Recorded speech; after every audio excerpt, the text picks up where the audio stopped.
नमस्कार, जय जोहार। आप देख रहे हैं फैक्ट फाइंडर और मैं डीपी शर्मा आप सबका अभिनंदन और स्वागत करता हूं इस प्यारे से मंच पर। पिछले कुछ दिनों से एक बात बड़ी चर्चा में है, सुर्खियों में है, वो है भील प्रदेश की। भील प्रदेश को लेकर बहुत सारे नेताओं की मांग भी थी, बहुत शिक्षकों की मांग भी थी और बहुत सारे आदिवासी भाइयों की भी मांग थी। और ये मांग कोई आज की मांग नहीं है, पुरखों से चलती आ रही मांग है। गोविंदगिरी जैसे महाराज हुए, उन्होंने इस मांग को 1913 में रखा था। लेकिन आजकल ये मुद्दा जो है सदनों में गूंजता है। जब ये मांग रखी जाती है तो कुछ विपक्ष के नेता इस पर बोलते हैं और तरह तरह की बयानबाजी करते हैं। यहां तक कि तो कुछ आदिवासी नेता भी जो बीजेपी के अंदर शामिल है वो भी इसके ऊपर बोलते हैं, खूब बोलते हैं। लेकिन जो इसके पक्ष में बोलते हैं, मैं आज उन तमाम नेताओं का और उन सभी का मैं अभिनंदन और स्वागत करता हूं। इसी कड़ी में मैं उन लोगों की चर्चा करने जा रहा हूं आपके साथ, उन नेताओं की चर्चा करने जा रहा हूं जो इस भील प्रदेश के समर्थन के अंदर है और उनकी क्या स्टेटमेंट है वो बात रखते हैं। फिर अपना ओपिनियन क्या है लास्ट में देखेंगे। और आप बिल्कुल नए आए हो तो चैनल को सब्सक्राइब कर लेना और वीडियो को शेयर कर देना, क्योंकि ये वीडियो कईयों के दिमाग में भूचाल लाने वाला है। तो देखिएगा, सबसे पहले देख रहे हैं 84 क्षेत्र से विधायक रहे और सांसद वर्तमान में आप देख सकते हो राजकुमार जी रौत क्या कह रहे हैं। राजकुमार रौत ने कहा कि मैं पैदा नहीं हुआ था उससे पहले दिलीप सिंह जी बोरिया, सोमजी भाई डामोर, महाराष्ट्र नासिक से रामदास जी व उनके शिष्य शरद पाटिल कांग्रेस नेता व महाराष्ट्र, गुजरात, मध्य प्रदेश, राजस्थान के सभी भाई भील प्रदेश की मांग कर रहे हैं। यह कौन कह रहा है? राजकुमार जी रौत कह रहे हैं।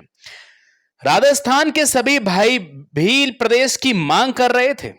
सांस्कृतिक आधार, भाषाई आधार, भौगोलिक दृष्टि, ऐतिहासिक पृष्ठभूमि से भील प्रदेश की मांग वाजिब है। अगर बीजेपी को सच में आदिवासियों में हमदर्दी है तो 2025 का बजट 30% हिस्सा आदिवासी क्षेत्र के विकास के लिए होना चाहिए। यह बात कही है राजकुमार रौत ने। और राजकुमार रौत को यह जनता, आदिवासी जनता, राजस्थान के दक्षिणी प्रदेश की जनता इन्हें बहुत चाहती है। और आप देख सकते हो युवावस्था के अंदर इनको इस पद पर पहुंचा दिया है। इसमें कोई शंका नहीं है कि युवाओं के दिल की धड़कन तो है, इसमें कोई डाउट नहीं है। चलो नेक्स्ट अगली कड़ी में देखते हैं। अपने पास यहां पर है कमलेश्वर डोडियार रतलाम से, एमपी से। आप लोग देख सकते हो लगातार जब भी जनता के हित में कोई ना कोई बात आती है, सरकार के विरोध के अंदर सबसे आगे खड़े हुए मिलते हैं तो आपको ये कमलेश्वर डोडियार जी मिलते हैं। कमलेश्वर जी ने सदन में भी भील प्रदेश का मामला उठाया तो राज्य सरकार ने यह कहकर पल्ला झाड़ लिया कि नए राज्य के निर्माण का प्रपोजल महज पार्लियामेंट में पास होता है। बात ठीक है, बात सही है। आर्टिकल नंबर 3 के तहत सारा कार्य होता है, राष्ट्रपति को पूरा अधिकार है, बना सकते हो। लेकिन मांग तो जनता ही करेगी ना, जनता की मांग के आधार पर ही तो आगे कार्य होगा ना। सोचने का विषय है। कारण यह है कि ये बात खोखली क्यों हो जाती है, क्यों नेता जो होते हैं ना ये जनता के बैकअप से बने होते हैं। पढ़ाई लिखाई का मामले में इनका सुपड़ा साफ होता है, ज्यादा ज्ञान नहीं होता है इनको। कुछ लोग आजकल जो नेता आ रहे हैं पढ़े लिखे आ रहे हैं, पहले क्या डपोड़ संघ थे, इनको ज्ञान नहीं था ज्यादा। ये कई बार मैं देखता हूं राजस्थान के शिक्षा मंत्री ऐसे बने हुए थे जिनको एजुकेशन मिनिस्टर बन रखे हैं और एजुकेशन मिनिस्टर की स्पेलिंग नहीं बता सकते थे। मैं कई ऐसे एजुकेशन मिनिस्टर को भी जानता हूं जिनको एक नामांकन बोलने के लिए पर्चा लेके बोलने की आवश्यकता पड़ती है। और यहां यही चलता आ रहा है, एजुकेशन मिनिस्टर बन जाते हैं जिनको मिनिस्टर की स्पेलिंग नहीं आती होती है। नेक्स्ट आप देख रहे हो भील प्रदेश का समर्थन में हंसराज मीणा, राजस्थान ट्राइबल आर्मी के संस्थापक हंसराज मीणा कई बार सुर्खियों में रहते हैं। छत्तीसगढ़ व झारखंड राज्य का गठन इस बात का उदाहरण है कि छोटे राज्यों का विकास जल्दी होता है। यहां राजनीति व आर्थिक रूप से आदिवासी मजबूत हुए हैं, वही राजनीतिक भागीदारी के साथ विकास में भी आदिवासियों की हिस्सेदारी मिल रही है और भील प्रदेश बनने से आदिवासी मजबूत होंगे, इनका मानना है। यह मानना है कि बिहार से जैसे झारखंड अलग हुआ तो झारखंड का विकास ज्यादा तेज हुआ। यह बात 15 नवंबर 2000 के बाद की है। 1 नवंबर 2000 को एमपी से छत्तीसगढ़ अलग हुआ तो छत्तीसगढ़ का जल्दी डेवलप हुआ। यह ऐसा मानना, इनका ऐसा मानना है, ये ऐसा मान रहे हैं। तो बात कहीं ना कहीं इनकी भी तर्क सबके ठीक है, सुनो, सबकी सुनो, फिर इसके बाद आत्मचिंतन करो और फिर उस बात को एक मजबूत दृष्टिकोण के साथ देखो, न कि किसी पक्षपातु दृष्टिकोण से देखो। इसको एक सर्वे दृष्टिकोण से उसको देखा जाए तो आपको बिल्कुल सार्थक बात नजर आएगी। तो ये देख रहे हो हंसराज मीणा जी की स्टेटमेंट है जो कि भील प्रदेश के समर्थन के अंदर ये बात कर रहे हैं और जनता के बीच में चर्चा का एक विषय है ये। एक और व्यक्ति जो युवा शक्ति संगठन के अध्यक्ष है लोकेश मुजाल्दा और जय आदिवासी युवा शक्ति संगठन के संचालक अध्यक्ष हैं, भील प्रदेश की मांग आजादी से पहले की है, जब देश में भाषा के आधार पर पंजाब, गुजरात, महाराष्ट्र का गठन हो सकता है तो भीली बोली भाषा के आधार पर भील प्रदेश क्यों नहीं बना जा सकता।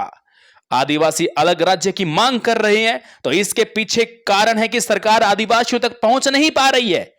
जो अधिकार अंबेडकर जी ने संविधान में आदिवासियों को दिए हैं वह अभी तक जमीनी स्तर पर आदिवासियों पर लागू नहीं हुए हैं, जैसे कि 5वीं अनुसूची, 6ठी अनुसूची। यह बात भी बिल्कुल सत्य है। यदि इन आदिवासियों को इनका पूरा अधिकार मिल जाता, जल जंगल जमीन का पूरा अधिकार मिल जाता, तो आदिवासी काहे को आंदोलन करते, आदिवासी काहे को मांग करते। ये कुछ जो नियम है, पैसा कानून है, वन संरक्षण कानून है, ये केवल कानूनी रूप से बनाए गए हैं, जबकि वास्तविकता से लागू नहीं होते हैं। वास्तविकता से इनका कोई धरातल पे लेना देना ही नहीं है, होता कुछ हो रही है, दस्तावेजों में कुछ और ही लिखा गया है। तो इस वजह से इस प्रकार की बात इन्होंने रखी है। धन्यवाद के पात्र है और आदिवासी जनता के बीच में एक ये चर्चित चेहरा है, जैसा कि आप लोग यहां पर देख पा रहे हो।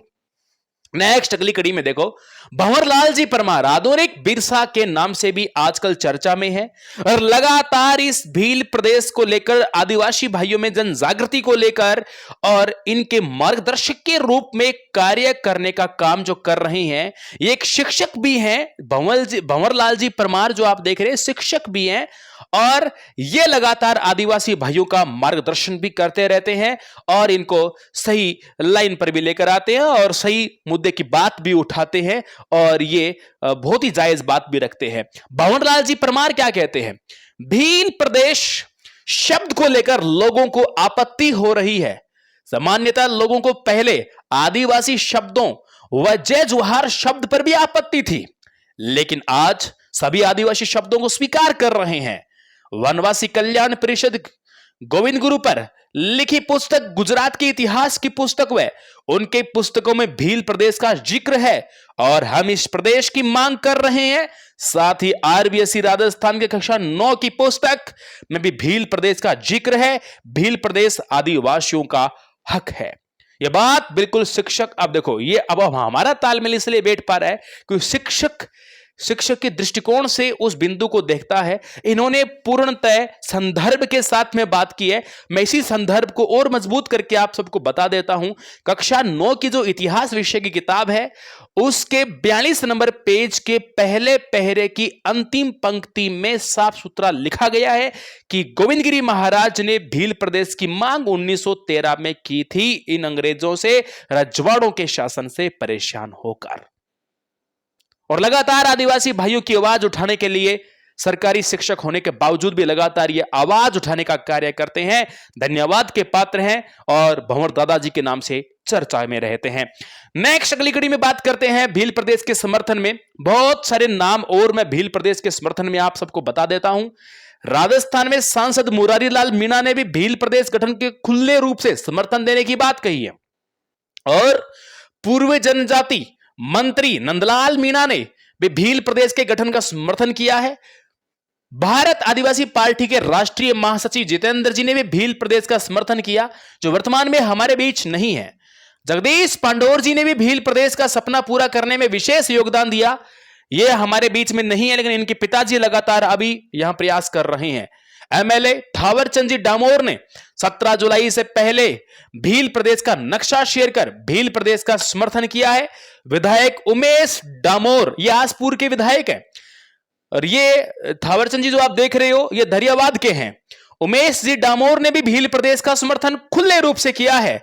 अमित शाह ने भी समर्थन किया है। भारत के गृह मंत्री अमित शाह ने साफ सुथरे गुजराती भाषा में एक स्टेटमेंट दी है और कहा है गोविंद गुरु महाराज ने भील प्रदेश की मांग को लेकर अंग्रेजों के विरुद्ध लड़ाई लड़ी। उस दौरान 1500 से अधिक भील आदिवासियों ने शहादत दी थी। भील प्रदेश की मांग अंग्रेजों के समय की उठी हुई है। अमित शाह ने कहा कि हम महान भारत की रचना में भील प्रदेश को शामिल करेंगे। ये भील प्रदेश को लेकर कुछ समर्थन की कड़ियां, कुछ झलकियां आपके सामने थी।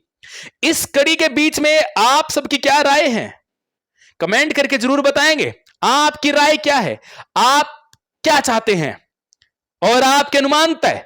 भील प्रदेश के अंदर 4 राज्य होंगे, आपको बता दूं, राजस्थान, मध्य प्रदेश, गुजरात और महाराष्ट्र। 49 डिस्ट्रिक्ट शामिल किए गए हैं। क्या आप भी भील प्रदेश के अंदर आ रहे हो? आप कौन से डिस्ट्रिक्ट से वीडियो देख रहे हो, कमेंट करके जरूर बताना। और हम भी भील प्रदेश का खुले रूप से समर्थन करते हैं। गोविंद गुरु महाराज के नक्शे कदम पर चल रहे हैं और गोविंद गिरी महाराज ने जब खुले रूप से समर्थन किया है और हम तो गोविंद गिरी महाराज के नक्शे कदम पर कार्य करने वाले इंसान हैं। खुले रूप से समर्थन है। राज्य बनाया जा सकता है भाषाई आधार पर। पहली बार काम नहीं हुआ है। 2014 में 2 जून को तेलंगाना का गठन भाषाई आधार पर हुआ है। 1966 में पंजाब हरियाणा का विभाजन एक भाषाई आधार पर किया गया था। भाषाई आधार पर पहले भी कार्य हुए हैं। ये जाति और जनजाति के आधार पर नहीं, भाषाई आधार पर यह कार्य किया जा रहा है। तो समर्थन खुले रूप से है। जय हिंद, जय भारत, जय जोहार।